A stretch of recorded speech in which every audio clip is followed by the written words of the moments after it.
banyak sekali menteri-menteri Prabowo yang sebenarnya korup ya pada jabatan sebelumnya, tetapi tetap diangkut dalam pemerintahan ini, dan kemudian itu akan menjadi cara atau lahan untuk memelihara loyalitasnya. Pertanyaannya adalah loyalitas kepada siapa? Ke Istana Baru atau Istana Lama?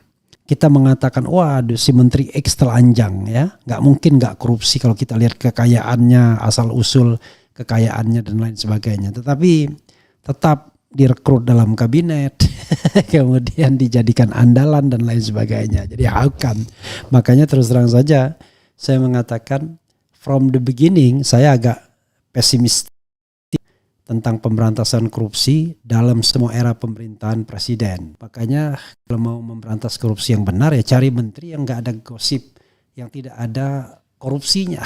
Jadi kalau mau ditantang KPK dibuka, dibolak-balik ABCD berani tuh, sini silakan periksa harta kekayaan saya, ada nggak yang korup atau tidak. Justru kalau sekarang diproses ya nggak keren-keren amat karena tidak dekat dengan tapi nggak juga ya. Ya Puan Maharani walaupun partainya terlihat oposisi tapi ya tetap dekat dengan kekuasaan. Pramono Anung malah sekarang baru terpilih sebagai gubernur ya, gubernur dan pasti dekat dengan kekuasaan. Ada endorsement dari Prabowo, makanya tidak ada yang namanya sengketa di MK. Nah entah kalau Ganjar Pranowo ya, kalau Ganjar kemudian ingin dijadikan sasaran tembak, bisa jadi dia jadi samsak sekarang untuk kasus ini.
Buronan kasus EKTP ditangkap aparat Singapura atas permintaan Indonesia bakal jadi ekstradisi perdana kedua negara. Paulus Thanos ditangkap di Singapura pada 17 Januari 2025 usai pengadilan Singapura kabulkan permintaan penahanan sementara dari RI. Penahanan sementara ini bakal berlaku selama 45 hari. Dalam jangka waktu itu, pemerintah RI akan kirim permintaan ekstradisi ke pemerintah Singapura.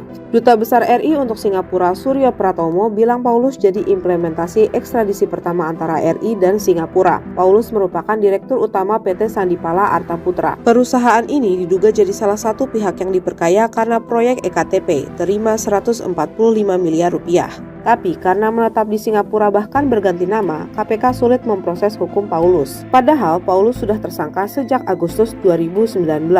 Sebenarnya pada 2010 ada koruptor kasus pajak Gayus Tambunan yang juga ditangkap di Singapura. Tapi saat itu Gayus sendiri yang mau pulang ke RI, jadi statusnya menyerahkan diri.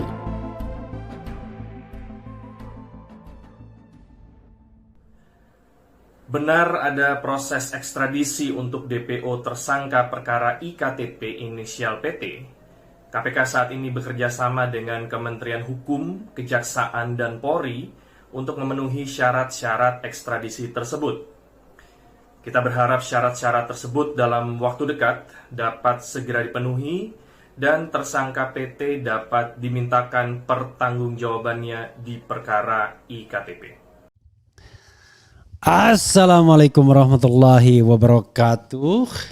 Sobat RH sekalian, jumpa lagi kita di channel yang keren ini.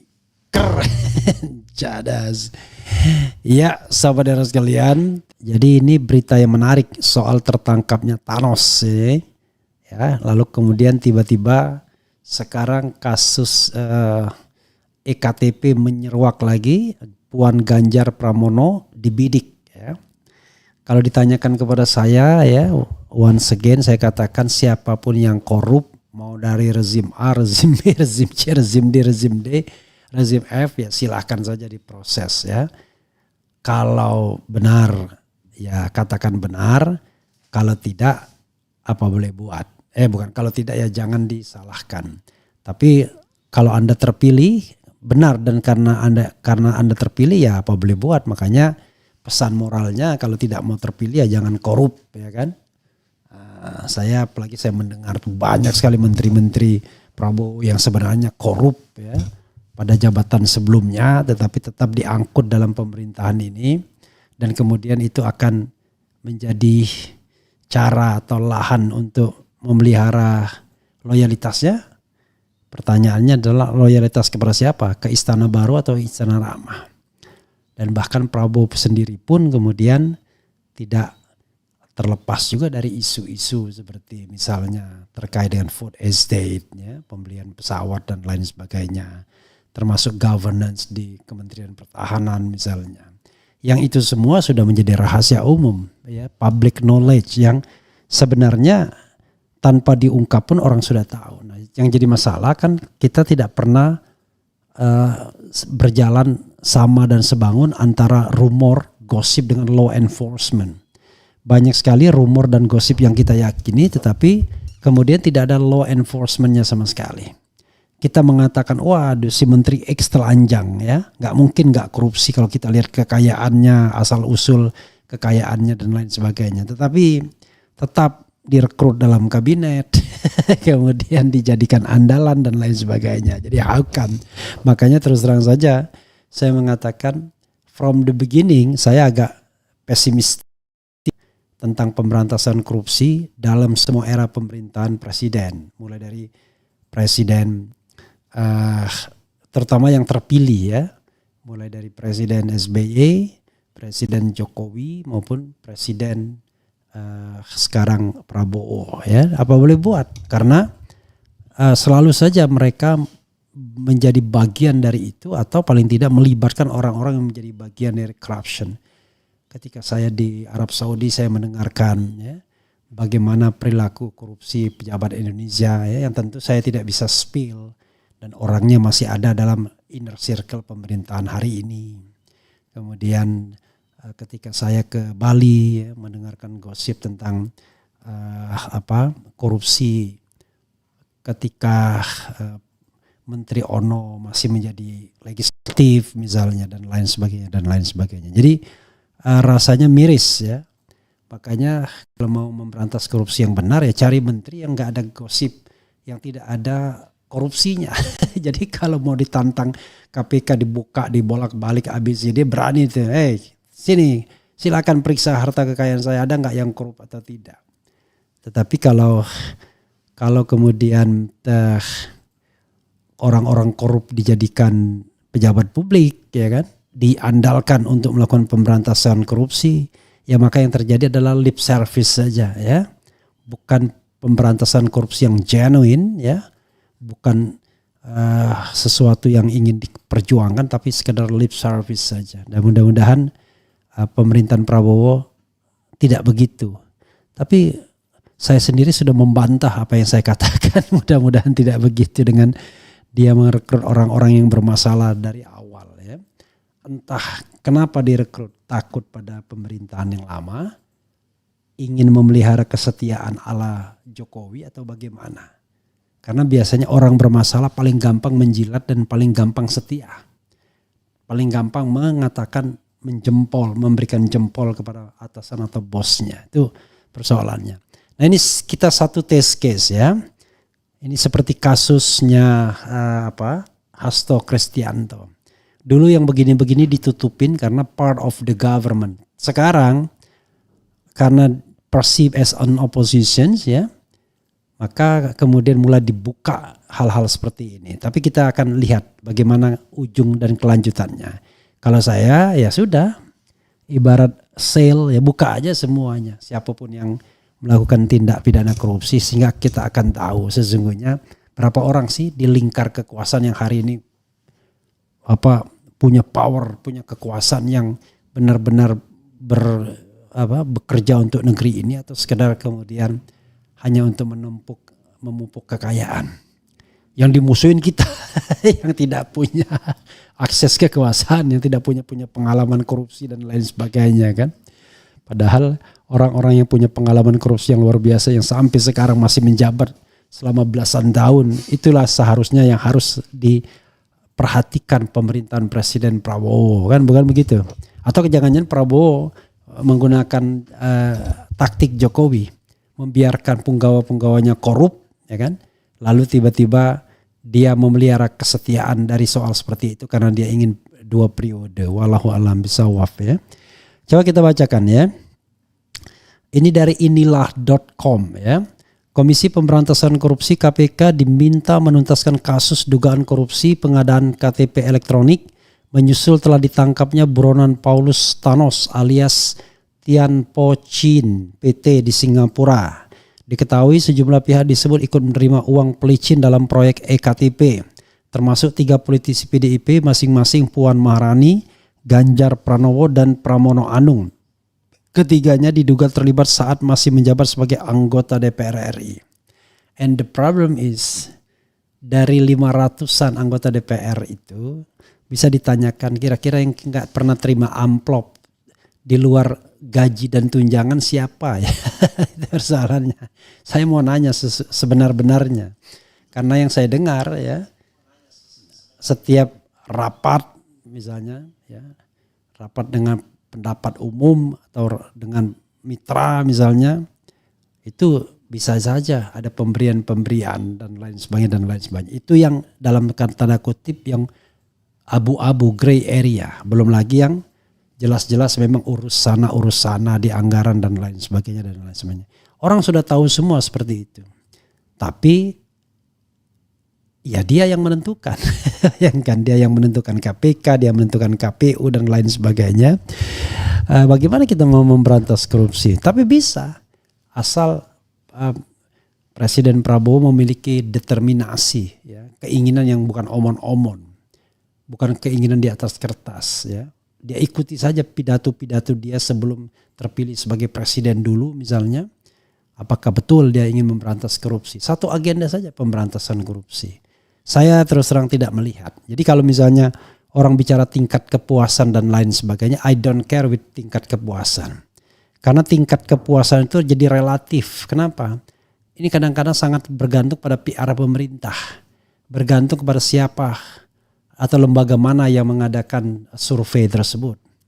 Tetapi kalau kita bicara esensinya, maka marilah kita bertanya, ya, sejauh mana secara esensial itu Presiden Prabowo komit terhadap pemberantasan korupsi. Bukan hanya dalam tataran omon-omon, tapi betul-betul dalam tataran yang implementatif. Saya belum lihat strategi pemberantasan korupsi yang mau dijalankan oleh pemerintahan Presiden Prabowo. Itu soalnya sampai hari ini, sampai detik ini, ya. Kecuali tadi ancaman-ancaman pidato-pidato Prabowo saja. Tetapi tidak ada misalnya task force yang dibentuk atau apapun,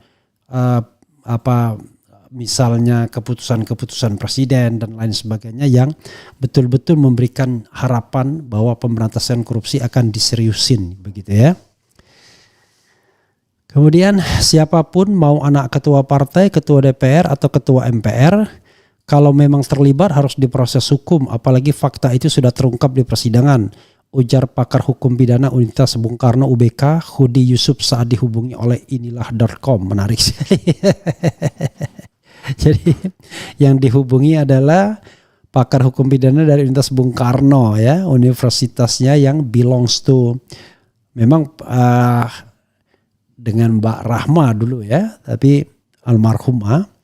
Tapi ini kan tidak bisa dibedakan dengan PDIP juga, ya, sebagai keluarga besar Bung Karno. Hudi mendesak KPK segera menuntaskan kasus ini.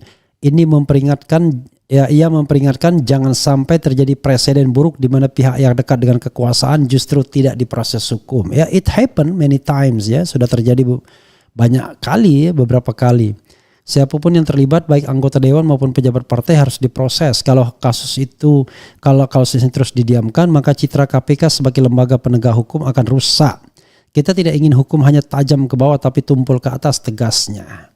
Lebih lanjut, Hudi mengkritik keras KPK jika terus mendiamkan kasus ini, apalagi setelah tertangkapnya buronan kelas EKTP Paulus Thanos di Singapura.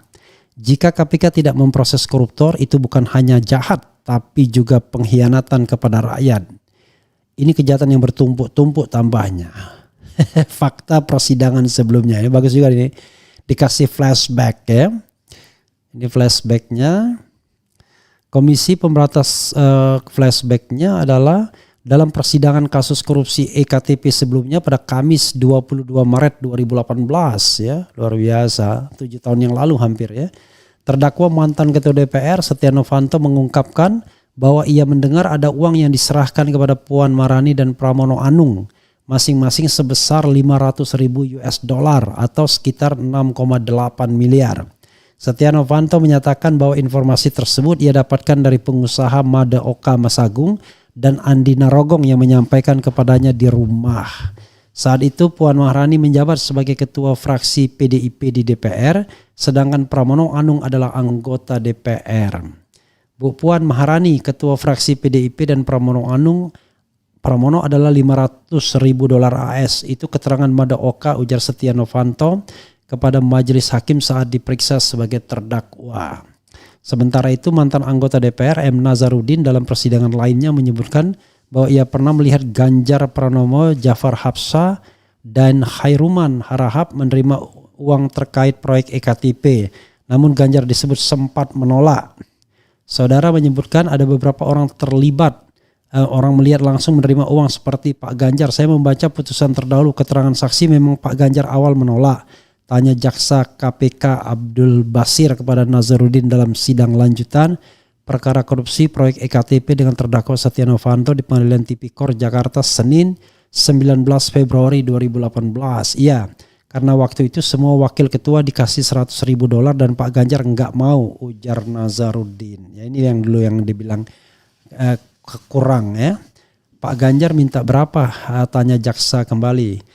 $500.000 jawab Nazarudin. Setelah itu Nazarudin menyebut Ganjar akhirnya menerima $500.000.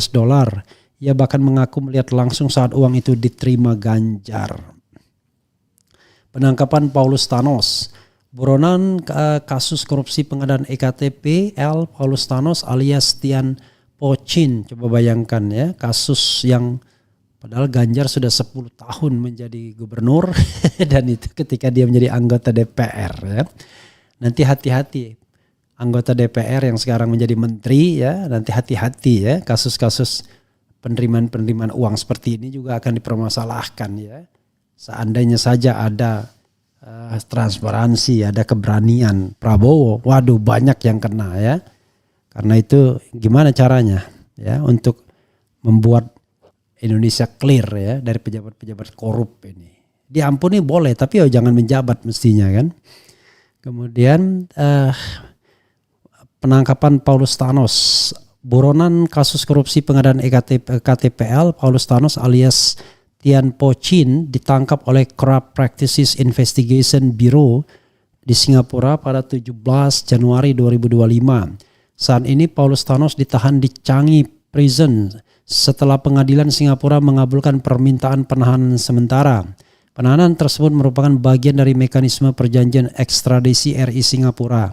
Pihak KPK, Kementerian Hukum dan HAM, Polri, serta Kejaksaan Agung telah memulai proses pemenuhan dokumen untuk memulangkan Thanos ke Indonesia. Bayangkan Singapura, negeri yang sekecil dan sedekat itu ya. Pada 13 Agustus 2019, KPK menetapkan 4 tersangka baru dalam pengembangan kasus korupsi EKTP, yakni Direktur Utama PT Sandipala Arta Putra, Paulus Thanos, Direktur Utama Perum Percetakan Negara RI, Isnu Edi Wijaya, anggota DPR RI periode 2014-2019, Miriam S. Haryani, dan mantan Ketua Tim Teknis Teknologi Informasi Penerapan KTP Elektronik Husni Fahmi.